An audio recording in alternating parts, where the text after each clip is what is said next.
Assalamualaikum warahmatullahi wabarakatuh. Perkenalkan, kami dari kelompok 5 akan menjelaskan tentang perancangan database di TPA Melati Daycare Dharma Wanita Persatuan Universitas Negeri Malang dengan dosen pengampu Bapak Muhammad Yas. Sebelumnya, perkenalkan kelompok kami terdiri dari 4 orang. Yang pertama ada Della Dwi Puspita dengan NIM 2303126020059. Yang kedua ada saya sendiri, Faisal Amriatama dengan NIM 23031260857. Yang ketiga ada Falia Jian Nabila dengan NIM 2303126020060. Dan yang terakhir ada Salsa Nabila Isnaini dengan NIM 23031260813. Baik, selanjutnya adalah latar belakang. Di sini untuk latar belakang sendiri yaitu dengan kebutuhan layanan pendidikan anak meningkat seiring partisipasi perempuan dalam bekerja dan perubahan struktur keluarga. Banyak daycare di Indonesia yang masih menggunakan pencatatan manual yang lambat dan tidak terintegrasi, sehingga menurunkan kepercayaan orang tua. Perancangan basis data menjadi solusi strategis untuk menyediakan informasi real-time, aman, dan akurat mengenai anak.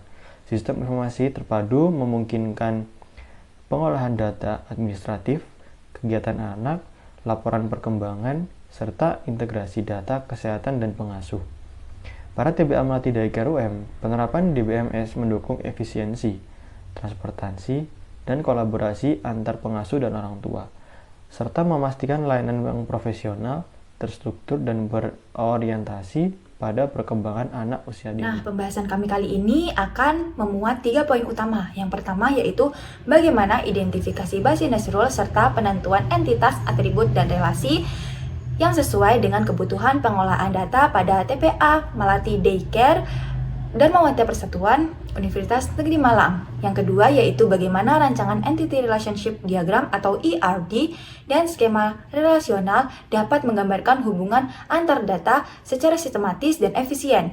Dan poin yang ketiga yaitu bagaimana penerapan bahasa definisi data atau Data Definition Language atau DDL digunakan untuk membangun struktur tabel dalam basis data TPA Melati Daycare. Tujuan pembahasan kami kali ini yang pertama yaitu untuk menganalisis dan mengidentifikasi basis rule, entitas, atribut, serta relasi yang diperlukan dalam sistem informasi pengelolaan data TPA Melati Daycare.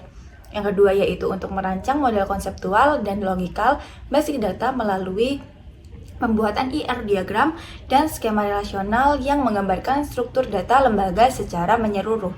Yang ketiga yaitu untuk mengimplementasikan hasil perancangan ke dalam bentuk fisik basis data menggunakan perintah Data Definition Language sebagai dasar pengembangan sistem informasi daycare yang terintegrasi. Pengolahan basis data dan DBMS. Basis data sendiri merupakan kumpulan data yang saling berhubungan secara logis dan terorganisasi, yang bertujuan untuk menyediakan informasi yang akurat dan konsisten bagi pengguna. Menurut Connolly dan Beck, pada tahun 2015, basis data berfungsi sebagai sarana penyimpanan data yang mendukung sistem informasi agar dapat melakukan pengolahan data dengan efisien, aman, dan tanpa duplikasi. Pada era digital saat ini, basis data menjadi komponen vital dalam sistem informasi karena memungkinkan lembaga mengolah volume data besar secara terpusat. Pengolahan basis data meliputi menyimpan data, pengambilan data, pembaruan data, dan penghapusan data dalam sistem yang terkontrol. Adapun komponen utama pengolahan basis data meliputi data, hardware, software, user, dan prosedur. Nah, fungsi utama pengolahan basis data yang pertama yaitu integritas, keamanan, dan konsistensi data. Sistem ini mencegah redundansi atau pengulangan data, mendukung multi-user, serta memungkinkan proses query data dilakukan secara cepat dan efisien. Yang selanjutnya yaitu pengembangan basis data. Pengembangan basis data merupakan proses terstruktur untuk merancang dan mengimplementasikan sistem penyimpanan data yang mampu memenuhi kebutuhan informasi organisasi. Menurut Hofer, Rames, dan tapi pada tahun 2016, pengembangan database mencakup tahap analisis kebutuhan data, perancangan konseptual, logikal, hingga implementasi fisik. Tahapan utama dalam pengembangan basis data ini meliputi yang pertama yaitu analisis kebutuhan data, mengidentifikasikan data apa saja yang dibutuhkan lembaga. Yang kedua, perancangan konseptual, yaitu menggambarkan struktur data dalam mode IR. Yang ketiga yaitu perancangan logikal, mengubah model IR menjadi skema relasional berbasis tabel. Yang keempat yaitu perancangan fisik, menentukan spesifikasi penyimpanan dan tipe data di DBMS. Dan yang kelima yaitu implementasi dan pemeliharaan, pengujian dan pengelolaan sistem di database. Struktur pengembangan basis data juga menekankan pentingnya integritas data, yaitu keakuratan dan keandalan informasi dalam jangka panjang. Fungsi utama dari tahap pengembangan ini yaitu memastikan sistem yang dibuat dapat menyimpan data dengan aman, memproses informasi dengan cepat, dan menunggu keputusan manajemen berdasarkan data valid. Baik, selanjutnya ada model entity, relationship, dan skema. Model entity relationship atau ER diperkenalkan oleh Peter Chen tahun 1976 sebagai pendekatan konseptual untuk menggambarkan struktur logis dari data. Model ini berfungsi untuk mengidentifikasi entitas penting dalam sistem, atribut-atribut yang dimilikinya, serta hubungan atau relasi antar entitas tersebut. Untuk elemen utama dari model IR meliputi yang pertama ada entitas, yaitu objek yang memiliki data, seperti contohnya siswa, orang tua, dan pengasuh. Yang kedua ada atribut. Atribut adalah karakteristik dari entitas, contohnya nama, alamat, dan jenis kelamin. Yang ketiga ada relasi, yaitu hubungan antar entitas, contoh siswa diasuh oleh pengasuh. Model IR sangat berguna pada tahap perancangan konseptual karena membantu desainer sistem memahami konteks bisnis dan aliran informasi dalam lembaga. Untuk kelebihan dari model entity relationship atau IR dan skema, antara lain yang pertama ada mempermudah komunikasi antara pengembang dan pengguna. Yang kedua, menyajikan hubungan antar data secara visual. Yang ketiga ada mengurangi kesalahan dalam desain sistem. Skema AR kemudian dikonversi menjadi model relasional untuk keperluan implementasi. Model database relasional. Model database relasional diperkenalkan oleh E.F. Codd pada tahun 1970 yang menyatakan bahwa semua data dalam sistem basis data harus direpresentasikan dalam bentuk tabel atau relation yang terdiri dari baris atau tuple dan kolom atau atribut. Setiap tabel memiliki primary key atau PK yang unik dan dapat dihubungkan dengan tabel lain menggunakan foreign key atau FK untuk membentuk integrasi antar data. Ciri-ciri utama model relasional meliputi data disimpan dalam bentuk tabel 2 dimensi. Setiap tabel memiliki skema yaitu struktur kolom dan tipe data tertentu. Hubungan antar tabel ditentukan oleh constraint yaitu PK dan FK. Mendukung operasi data menggunakan aljabar relasional seperti select, join, project, union, dan update. Keunggulan model relasional yang pertama struktur tabel sederhana dan mudah dipahami. Dapat diimplementasikan pada berbagai DBMS seperti MySQL. Mendukung integrasi dan manipulasi data antar entitas, dan menjamin konsistensi dan keamanan data melalui aturan referensial. Model ini menjadi standar dalam pengembangan sistem informasi modern karena fleksibel, efisien, dan mudah dikembangkan. Metodologi yang pertama metode penelitian. Jenis dan pendekatannya yaitu kualitatif deskriptif dan metode sistem development atau rekayasa sistem. Lokasi dan waktunya yaitu TPA Melati Daycare Dharma Wanita Persatuan Universitas Negeri Malang yang dilakukan pada tanggal 15 Oktober 2025. Fokus penelitiannya yaitu identifikasi kebutuhan data, perancangan sistem basis data terintegrasi, dan pemodelan struktur database atau IRD. Yang selanjutnya teknik pengumpulan data. Yang pertama yaitu observasi lapangan, yaitu mengamati aktivitas operasional langsung, yaitu pengasuhan, administrasi, pencatatan perkembangan siswa.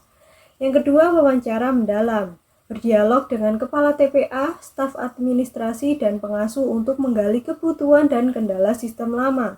Yang ketiga yaitu studi dokumentasi, menganalisis dokumen seperti formulir pendaftaran, laporan kesehatan, daftar hadir, dan laporan keuangan. Yang selanjutnya yaitu teknik analisis dan pengolahan data. Analisis entitas dan atribut, yaitu mengidentifikasi entitas utama seperti siswa, orang tua, pengasuh, dan lain-lain, serta atributnya. Selanjutnya perancangan model konseptual, membuat Entity Relationship Diagram atau ERD berdasarkan relasi dan kardinalitas antar entitas, transformasi ke skema relasional dan normalisasi, mengkonversi ERD menjadi tabel, kunci primer, dan kunci asing, melakukan normalisasi hingga 3NF untuk optimasi Untuk database. bisnis rule-nya, yang pertama, TPA Melati Daycare Dharma Wanita Persatuan UM berada di bawah naungan Kepala Rektorat Universitas Negeri Malang dan dikelola oleh pengurus Dharma Wanita Persatuan UM. Yang kedua, ketua pengurus menunjuk beberapa koordinat dan kepala TPA untuk menjalankan kegiatan harian. Ketiga, kepala TPA Melati Daycare dibantu oleh sekretaris atau pengasuh PNS, dan pengasuh PTT. Keempat, setiap pengasuh atau pegawai memiliki data pribadi, jabatan, dan masa kerja yang tercatat dalam sistem. Kelima, pengasuh bertanggung jawab terhadap kelompok siswa tertentu, yaitu baby class, toddler, preschool, atau after school. Keenam, setiap pegawai memiliki jadwal kehadiran harian, yaitu jam datang, jam pulang, tanda tangan, dan bukti foto. 7. Setiap pengasuh wajib memperbarui laporan kegiatan dan perkembangan anak setiap 6 bulan sekali. Ke-8, TPA Melati Daycare menyediakan beberapa unit layanan, yaitu isi dental, baby class untuk anak berusia 1-2 tahun, toddler class untuk anak berusia 2-3 tahun, preschool untuk anak 3-4 tahun, after school untuk anak yang sudah TKA dan TKB atau hingga usia 6 tahun. Ke-9, setiap siswa hanya dapat terdaftar pada satu jenis layanan dalam satu periode. Ke-10, setiap layanan memiliki jadwal kegiatan belajar dan aktivitas pembiasaan yang dicatat dalam sistem. 11, setiap kegiatan diklasifikasikan menjadi beberapa jenis, yaitu motorik kasar, motorik halus, sensorik, keagamaan, dan practical life. Yang ke-12, setiap kegiatan memiliki catatan bulan pelaksanaan dan deskripsi aktivitas harian. Ke-13, jadwal kegiatan harian disusun berdasarkan layanan dan diperbarui setiap 6 bulan sekali. 14, setiap siswa memiliki nomor induk unik yang menjadi identitas sama. Data siswa mencakup nama lengkap, tempat dan tanggal lahir, alamat, jenis kelamin, NIK, status peserta yaitu anak dosen, anak tendik atau umum, dan keterangan tinggal. 16. Setiap siswa memiliki data orang tua atau wali yang berisi nama ayah dan ibu, pendidikan terakhir, pekerjaan, alamat, dan nomor HP. 17. Seorang wali dapat memiliki lebih dari satu anak dengan relasi 1:n. Ke-18. Setiap siswa memiliki catatan kesehatan meliputi berat badan, tinggi badan, riwayat penyakit, dan hasil posyandu. 19. Setiap siswa memiliki laporan perkembangan anak mencakup hasil belajar yaitu pembiasaan dan kemampuan dasar, catatan wali murid, serta laporan posyandu. Ke-20, jenis pembayaran yang dikelola oleh unit administrasi meliputi biaya registrasi, uang gedung, biaya kegiatan tahunan, biaya ATK tahunan, uang seragam, dan SPP. 21. Pembayaran dicatat berdasarkan nama siswa, usia, layanan yang diikuti, dan bulan pembayaran. 22. Setiap transaksi administrasi memiliki tanggal dan nominal pembayaran. 23. Data administrasi juga mencatat jenis layanan yang berupa harian atau bulanan dan tanggal masuk siswa ke TPA. 24. Semua laporan administrasi dapat direkap secara periodik per bulan. 25. TPA memiliki fasilitas fisik seperti ruang kantor, ruang belajar, ruang tidur sebanyak 4, ruang makan, ruang ganti, dapur, kamar mandi sebanyak 4, dan loker barang. 26. Setiap barang inventaris dicatat dalam sistem dengan atribut nama barang, spesifikasi, jumlah, harga satuan, jumlah harga total, dan keterangan. 27. Barang diklasifikasikan ke dalam kategori mainan, alat tulis atau ATK, perlengkapan belajar, perlengkapan kebersihan, perlengkapan tidur, dan perlengkapan mandi. 28. Permintaan barang baru atau penggantian inventaris dilakukan dengan laporan usulan 9. Setiap kegiatan dapat menggunakan satu atau lebih item inventaris. 30. Setiap pengasuh wajib membuat laporan perkembangan siswa dan laporan kegiatan harian. 31. Statistik jumlah anak dan tingkat kehadiran dicatat per bulan. 32. Laporan manajemen dan informasi harian dikirim melalui grup WhatsApp internal sebagai komunikasi real time. Dan yang terakhir 33 yaitu semua data siswa, pegawai, dan keuangan harus tersimpan dan terarsip dalam sistem basis data yang terintegrasi. Selanjutnya masuk pada entitas dan atribut. Nah, pada TPA Melati Daycare ini kami mengidentifikasi terdapat 12 nama entitas dan atributnya. Yang pertama yaitu siswa dengan atribut nomor induk, nama lengkap, tempat tanggal lahir, alamat, dan lain sebagainya dengan primary key nomor induk. Nah, entitas ini merupakan data identitas anak yang dititipkan di TPA. Yang kedua yaitu entitas orang tua atau wali. dengan atribut ID wali, nama ayah, nama ibu, pendidikan ayah, dan lain sebagainya. Nah, dengan primary key ID wali, entitas orang tua ini merupakan data orang tua atau wali dari siswa. Yang ketiga yaitu pengasuh atau pegawai dengan atribut NIP, NUPTK sebagai primary key, nama lengkap, tempat tanggal lahir, jenis kelamin, dan lain sebagainya. Selanjutnya yaitu entitas layanan dengan atribut ID layanan yang merupakan primary key, jenis layanan, unit kelas, kegiatan belajar, dan jadwal pembaruan. Ini merupakan jenis dan jadwal layanan TPA. Kemudian entitas yang kelima yaitu kesehatan. Nah, terdapat atribut ID kesehatan sebagai primary key, berat badan, tinggi badan, riwayat penyakit, lingkar kepala, dan hasil posyandu. Nah, ini merupakan catatan kesehatan siswa. Kemudian yang keenam, administrasi keuangan. Nah, dengan atribut ID admin yang merupakan primary key, jenis pembayaran, nama siswa, dan lain sebagainya. Selanjutnya yaitu entitas kegiatan dengan atribut ID kegiatan yang merupakan primary key, nama kegiatan, dan seterusnya. Nah, ini merupakan data aktivitas pembelajaran dan pengasuhan. Entitas selanjutnya yaitu inventaris dengan atribut kode barang sebagai primary key, nama barang, spesifikasi barang, dan lanjutnya ini merupakan data aset dan perlengkapan TPA. Entitas selanjutnya yaitu laporan perkembangan dengan atribut ID laporan yang merupakan primary key, nama siswa, nomor induk, dan lain selanjutnya. Ini merupakan laporan hasil belajar dan perkembangan anak. Nama entitas selanjutnya yaitu jadwal dengan atribut ID jadwal yang merupakan primary key, jenis jadwal dan jam masuk, dan lain sebagainya. Ini adalah jadwal harian siswa dan pegawai. Selanjutnya itu entitas absensi pegawai dengan atribut ID absensi yang merupakan primary key, NIP, tanggal, dan lainnya. Ini merupakan catatan kehadiran pegawai harian. Dan entitas yang terakhir yaitu permintaan barang dengan atribut ID permintaan yang merupakan primary key, tanggal permintaan, nama barang, jumlah, alasan permintaan, dan status. Ini ada relasi. Untuk relasi di sini ada relasi, jenis, kardinalitas, dan keterangan. Baik, yang pertama ada siswa dengan orang tua. Jenis kardinalitasnya yaitu 1:n dengan keterangan setiap siswa memiliki satu wali. Satu wali bisa punya beberapa siswa. Yang kedua ada siswa dengan layanan, yaitu kardinalitas n/1 dengan keterangan setiap siswa mengikuti satu layanan tertentu. Yang ketiga ada siswa dengan kesehatan dengan kardinalitas 1:1. Untuk keterangannya, setiap siswa memiliki satu catatan kesehatan. Yang keempat ada siswa dengan administrasi keuangan. Jenis kardinalitas yaitu 1:n dengan keterangan setiap siswa bisa melakukan banyak pembayaran.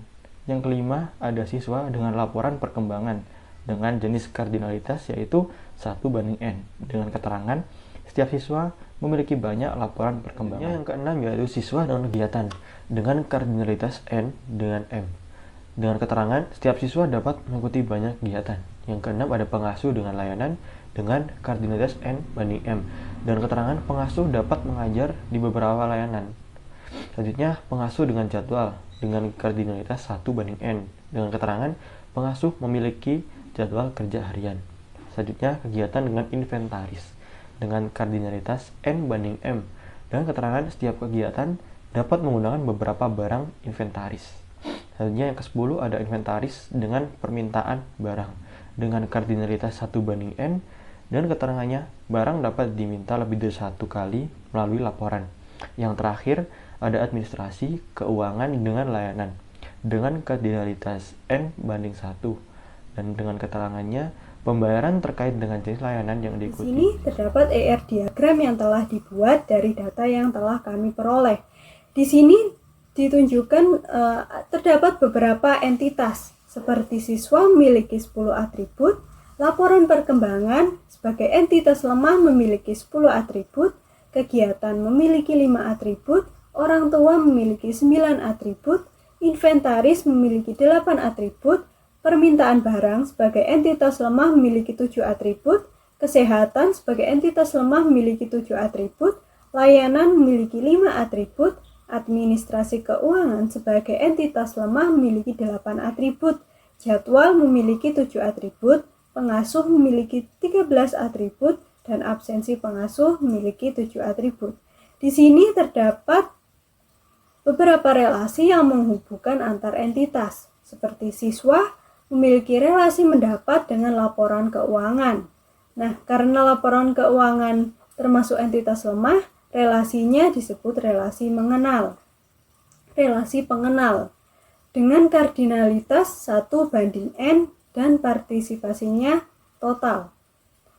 Di sini terdapat siswa memiliki relasi dengan kegiatan, yaitu diikuti dengan kardinalitas n/m atau many to many dengan partisipasinya parsial.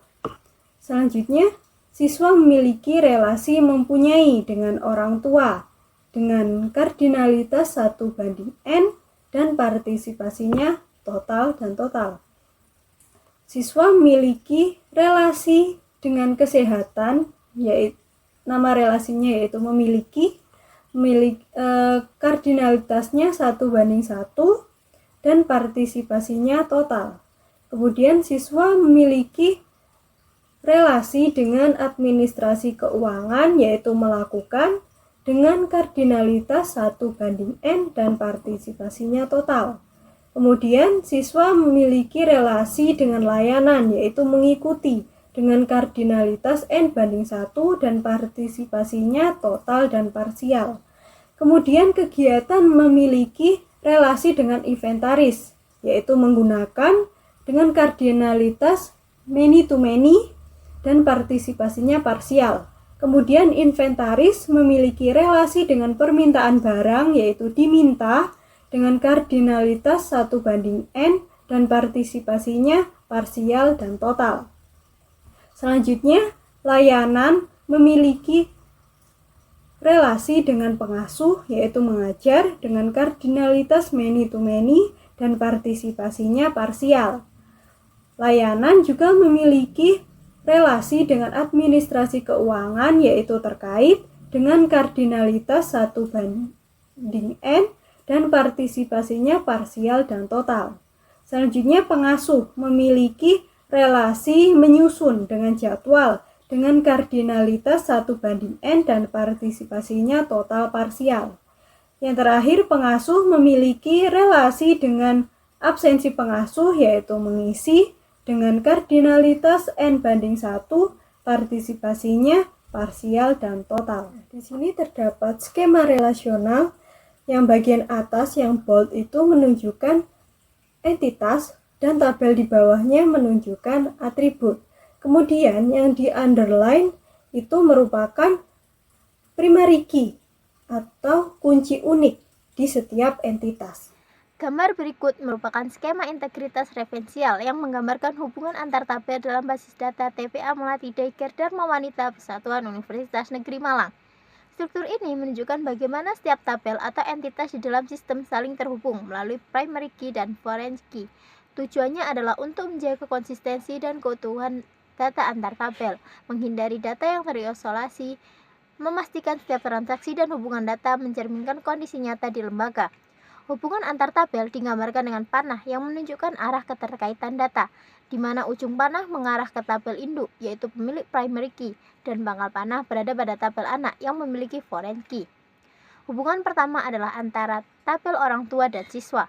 Satu orang tua dapat memiliki lebih dari satu anak, sehingga pada tabel siswa disediakan kolom ID wali sebagai foreign key yang mengacu pada tabel orang tua. Tabel siswa menjadi inti dari sistem karena menghubungkan seluruh data kegiatan, kesehatan, dan keuangan anak. Misalnya, setiap anak memiliki satu catatan kesehatan dan beberapa laporan perkembangan, serta bisa mengikuti berbagai kegiatan yang tercatat dalam tabel kegiatan siswa. Relasi antara pengasuh dan layanan bersifat ganda, karena setiap pengasuh bisa mengajar di beberapa unit layanan seperti baby class atau toddler class. Dan sebaliknya, satu layanan juga bisa memiliki lebih dari satu pengasuh. Hubungan ini diatur melalui pengasuh layanan sebagai entitas penghubung. Kemudian setiap pembayaran SPP atau biaya kegiatan dicatat berdasarkan layanan yang diikuti siswa. Oleh karena itu, di tabel administrasi keuangan terdapat kolom ID layanan yang mengacu kepada tabel layanan. Kemudian kegiatan belajar seperti motorik halus atau practical life membutuhkan beberapa alat seperti mainan edukatif atau peralatan kebersihan. Hubungan ini dikelola melalui tabel kegiatan inventaris agar setiap aktivitas dapat tercatat dengan alat yang digunakan. Kemudian setiap barang memiliki kode unik. Saat pengasuh mengajukan permintaan alat baru, sistem akan mencatat permintaan tersebut di dalam tabel permintaan barang dan menghubungkan ke inventaris agar tidak menjadi duplikasi data. Kemudian tabel pengasuh juga terhubung dengan tabel jadwal dan absensi pegawai. Hubungan ini penting untuk mencatat jam kerja, kehadiran, dan bukti foto absensi setiap staf. Kemudian setiap anak memiliki laporan perkembangan yang diterbitkan setiap semester. Data ini disimpan di dalam tabel laporan perkembangan dan terhubung langsung ke siswa agar catatan pelajar dan posyandu tercatat konsisten. Jadi, dari struktur integritas referensial ini kita bisa melihat bagaimana semua entitas dalam sistem TPA Melati Daycare saling terhubung. Hubungan antara orang tua, siswa, pengasuh, layanan, hingga inventaris memastikan seluruh data diolah secara terintegrasi dan konsisten di dalam satu sistem basis data. Dengan perancangan ini, lembaga dapat mengelola administrasi, kegiatan, dan laporan perkembangan anak secara efisien dan terhindar dari redundasi data. Selanjutnya yaitu instance basis data. Nah, kami mengambil data dummy pada tabel instance dan data ini hanya menampilkan sebagian data dari jumlah data aslinya. Seperti misalnya pada entitas orang tua dengan beberapa atributnya, ini kami hanya mencontohkan 5 dari 20 karena terdapat 20 siswa sehingga hanya ada 20 orang tua. Kemudian data siswa dengan entitas siswa dengan atribut-atributnya ini kami juga hanya mengambil 5 data dari 20 siswa. Nah, data pengasuh ini dengan entitas pengasuh dan atribut-atributnya kami hanya mengambil 5 data dari selanjutnya yaitu data layanan dengan entitas layanan dan atribut-atributnya ini kami mengambil seluruh data yaitu 4 layanan karena terdapat hanya 4 layanan di TPA Melati Daycare ini. Kemudian data kesehatan dengan entitas kesehatan dan atribut-atributnya ini kami hanya mengambil 5 dari 20 data kesehatan yang ada. Selanjutnya data administrasi keuangan dengan entitas administrasi keuangan dan atribut-atributnya ini kami juga hanya mengambil 5 data dari 20. Kemudian data kegiatan dengan entitas kegiatan dan atribut-atributnya kami hanya mengambil 5 dari seluruh kegiatan pada TPA Melati Daycare. Selanjutnya data inventaris dengan entitas inventaris dan atribut-atributnya kami hanya mengambil 5 dari 37 data yang kami dapatkan. Kemudian data laporan perkembangan dengan entitas laporan perkembangan dan atribut-atributnya kami hanya mencontohkan 5 dari 20 datanya yaitu data jadwal dengan entitas jadwal dan atribut-atributnya kami hanya mengambil 5 dari seluruh kegiatan jadwal di TPA. Kemudian data absensi pegawai dengan entitas absensi pegawai dan atribut-atributnya kami hanya mengambil 5 dari 6 data absensi pegawai. Kemudian data permintaan barang dengan entitas permintaan barang kami hanya mengambil 5 dari jumlah seluruh data permintaan barang pada TPA. Selanjutnya yaitu data kegiatan siswa dengan entitas kegiatan siswa dan atribut-atributnya kami hanya mengambil 5 dari keseluruhan data kegiatan siswa pada TPA Melati Daycare. Kemudian data pengasuh layanan kami hanya mengambil 5 dari total 6 pengasuh pada TPA Daycare. Kemudian data kegiatan inventaris dengan entitas kegiatan inventaris dan atribut-atributnya kami hanya mengambil 5 dari jumlah keseluruhan kegiatan inventaris pada TPA Daycare. Di sini ada tabel singkatan dari atribut yang kami gunakan tadi dalam IRD, skema, dan aturan integritas. Seperti ini ada singkatan IDWI yang berarti wali murid, NIS yang berarti nomor induk siswa, dan sebagainya.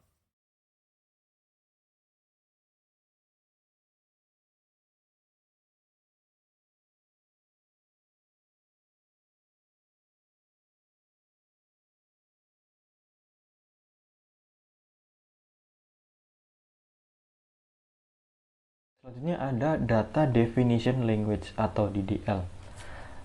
Dengan yang pertama ada nama tabel. Di sini ada orang tua. Untuk atributnya ada ID orang tua, nama ayah, ibu, pendidikan ayah, pendidikan ibu, pekerjaan ayah, pekerjaan ibu, alamat, dan nomor HP. Selanjutnya ada siswa. Untuk siswa di sini ID siswa, nama lengkap, tempat lahir, tanggal lahir, jenis kelamin atau NIK, status peserta, nomor induk, kelompok, dan keterangan tinggal. Jadi di sini lebih ke data orang tua. Setelah ada orang tua dan siswa, di sini ada kesehatan. Untuk kesehatan tersendiri ada ID kesehatan, ID siswa, berat badan, tinggi badan, dan riwayat penyakit.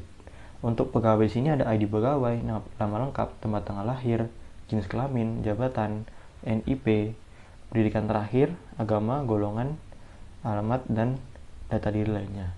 Seperti ada tambahan masa kerja, mulai kerja, dan nomor. Selanjutnya ada layanan. Di sini layanan yaitu atributnya ID layanan, jenis layanan, kegiatan belajar, dan jadwal update. Untuk kegiatan tersendiri ada ID kegiatan, nama kegiatan, bulan, jenis, deskripsi. Nah, selanjutnya ada inventaris. Di sini ada ID barang, nama barang, spesifikasi, jumlah, harga satuan, jumlah harga, keterangan, dan kategori. Selanjutnya ada administrasi dengan atribut ID pembayaran, ID siswa, jenis pembayaran, bulan pembayaran, tanggal bayar, dan jumlah bayarnya. Yang terakhir ada laporan perkembangan dengan atribut ID laporan, ID siswa, tanggal laporan, hasil belajar, catatan wali, berat badan, tinggi badan, dan lingkar kepala. Kesimpulan. Berdasarkan keseluruhan proses analisis dan perancangan yang telah dilaksanakan, dapat disimpulkan bahwa penelitian ini berhasil merancang sistem basis data terintegrasi untuk TPA Melati Daycare Dharma Wanita Persatuan Universitas Negeri Malang melalui penerapan metode observasi, wawancara, dan studi dokumentasi berhasil diidentifikasi berbagai entitas utama beserta atribut dan relasinya, seperti siswa, orang tua atau wali, pengasuh, layanan, kegiatan, inventaris, dan administrasi keuangan. Perancangan model konseptual melalui Entity Relationship Diagram atau ERD dan transformasinya ke skema relasional telah menghasilkan struktur data yang sistematis dan efisien, serta mampu menggambarkan hubungan logis antar entitas sekaligus menjaga integritas data. Implementasi Data Definition Language atau DDL yang mencakup penentuan tipe data, primary key, foreign key, dan constraint lainnya telah menyiapkan landasan teknis untuk membangun basis data yang siap dioperasikan. Secara keseluruhan, rancangan sistem basis data ini diharapkan dapat meningkatkan efisiensi pengelolaan data, mengurangi kesalahan pencatatan manual, serta mendukung transparansi informasi bagi orang tua dan pihak manajemen TPA. Sekian pemaparan materi perancangan database di TPA Melati Daycare Dharma Wanita Persatuan Universitas Negeri Malang dari kelompok kami. Semoga bermanfaat bagi kalian. Sampai jumpa pada video selanjutnya.